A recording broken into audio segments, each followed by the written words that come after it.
Hi, everybody. Welcome back to the show. I'm so glad that we get to spend some time together each week. Really grateful that you're here. And I'm going to just dive right in if that's okay. And I'm going to start with this thought and maybe really a question. Have you ever been stuck replaying someone's words or actions in your head? You know, that friend who didn't invite you out, or the coworker who took credit for your idea, maybe the family member who can't seem to see your side of things. And when you did you find yourself sort of stewing in it? What if I told you the fastest path to inner peace is to simply let them? Now, this isn't just my advice. It's the foundation of a book that's taking over the self help world right now. You know it, The Let Them Theory by Mel Robbins. And here's the crazy thing, this started as a simple social media post, just two words, let them. I think it was a couple of years ago. And it just went viral. People were repeating it, writing it on sticky notes, even tattooing it on their bodies. And why? Because in two words, it hands you back your power. And I have to say, I'm a big Mel Robbins fan, and she's brilliant because her book, The Let Them Theory, has just gained so much popularity. And I think because it offers a simple yet really profound approach to managing stress and improving well being by focusing on what you can control, which, at the end of the day, it's your actions and your reactions rather than trying to control others. And that's the core concept of Let Them. It encourages us to let go of the need to control all the things happening around us, all those external situations. And it helps us to let go of wanting to control other people. And that can be such a source of anxiety and frustration.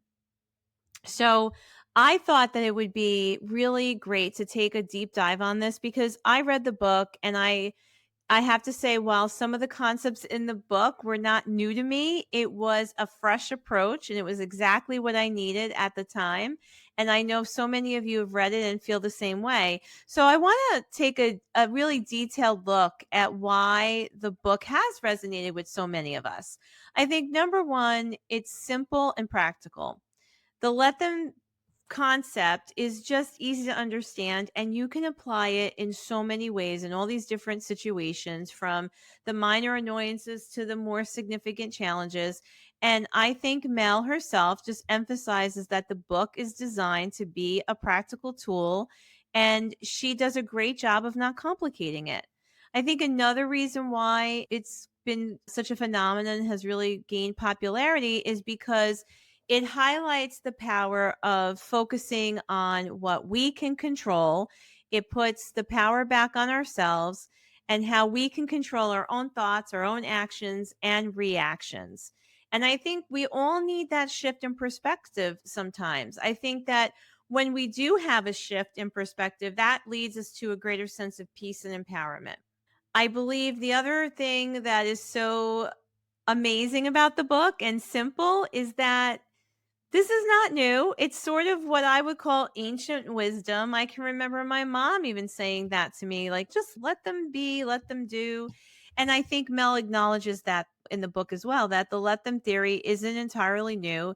It probably even stems back from Stoicism, Buddhism, and the Serenity Prayer, suggesting that this has been with us forever and we just have to choose to pay attention to it. And the other thing I know that a lot of us really love about Mel, she's so relatable. And in the book, she shares different examples and stories. And, she shares some personal ones. And it really helps, I think, when you're able to illustrate a point by sharing those personal stories. It helps us all feel connected to it. It makes it easier for us to understand it. And I think that at the end of the day, this will have such a great impact on us, on our relationships.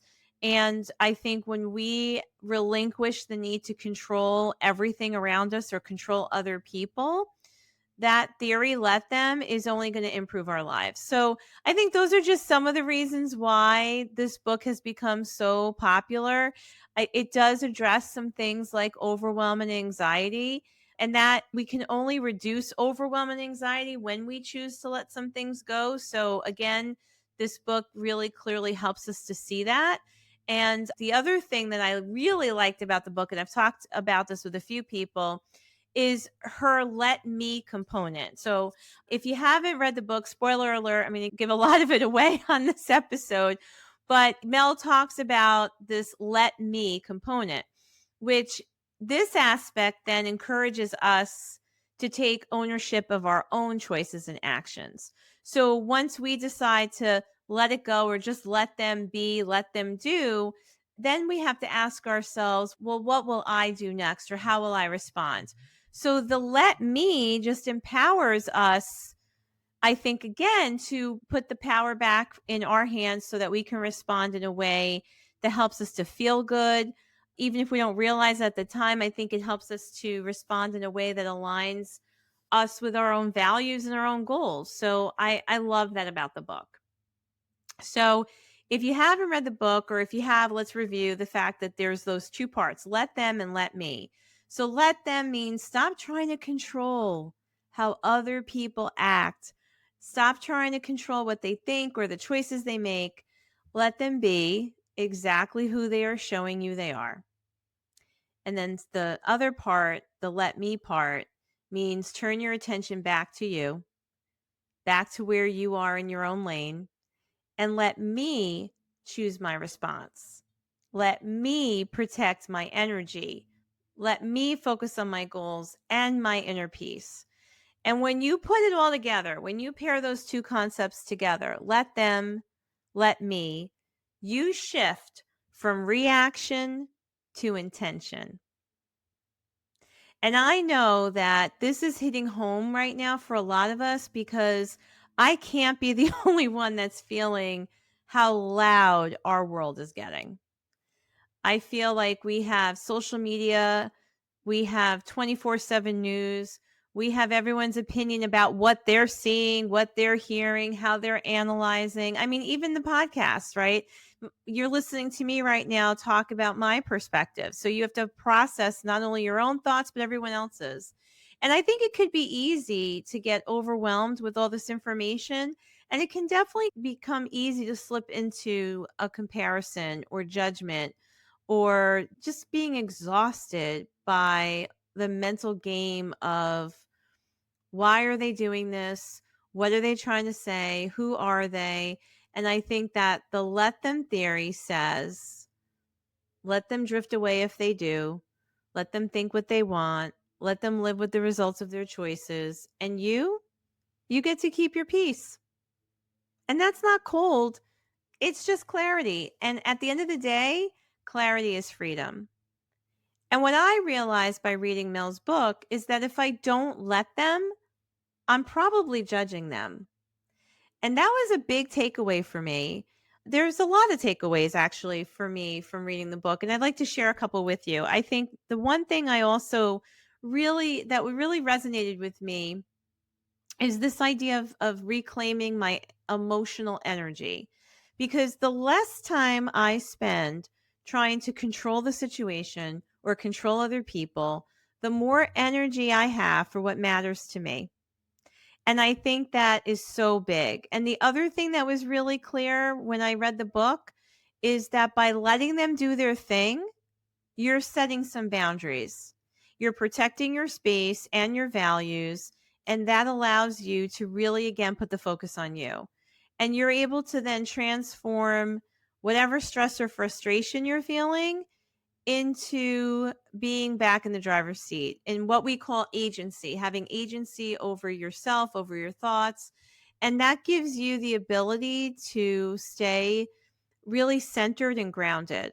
And I already touched on this, but another thing that I really started to see by reading the book, I started to get clips of different relationships that are in my life, or I started visualizing different relationships and realizing that as I accept people for who they are, it will reduce conflict, and it will reduce unrealistic expectations. Because frustration is what happens when your expectation doesn't match reality. And so if I can let go of what I think will happen or how that person should behave, or if I let go of whatever I think is the persona they should have, then I can just stop carrying the weight of that. And it means that I can just see them for who they are and let that go and love them more, and that's healthy for me. And I think that what is really clear about this let them theory, and what I want you to possibly take away from it, is that this is not about being passive. It's not about just rolling over. It's about refusing to be consumed by what's outside of your control. You can still care, you can still be compassionate, but you don't have to be the fixer. You don't have to fix everything. Because here's the truth. Every minute you spend trying to manage someone else's path is a minute stolen from your own. That's right. If I'm worrying so much about what my kids are doing or what my coworkers are saying, or if I'm worrying about what other people are focusing on in their business, I'm taking time away from putting the spotlight back on myself and what I can do to grow myself, grow my business, create opportunities to love my family. And so that's time that gets stolen from my own life. So those are just a few thoughts I have about the let them theory. And I know for some people, we're just amazed at how many of us are talking about it. And I think that if we're talking about something a lot, that says a lot about what we're talking about. I think there's value in it. I think if you haven't picked up the book, you should. Yes, it's simple, yet we have to take a step back and say, okay, this is simple and I totally get it, but am I actually applying it in my life? So here's a thought to end today. Here's a challenge for you. During this week, I want you to think about the let them theory. And when someone does something that rubs you the wrong way, whatever it is, instead of spiraling, instead of starting your monologue, instead of having a lot of things to think or say, just take a deep breath and say to yourself, let them, let me. And then ask, what's the most loving, powerful choice I could make for me right now? So, why should you let them? Because peace, focus, and joy are waiting on the other side of what you can't control. If we spend all our time trying to micromanage people and situations, we are creating all kinds of unnecessary stress. So, let them, let me. If this episode hit home, share it with someone you know could use this reminder too.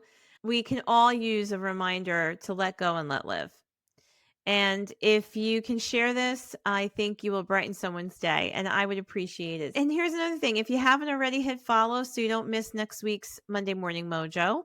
And again, I just want to thank you for joining me. I'm Anna Gibbs. And listen, here's to letting them and letting you.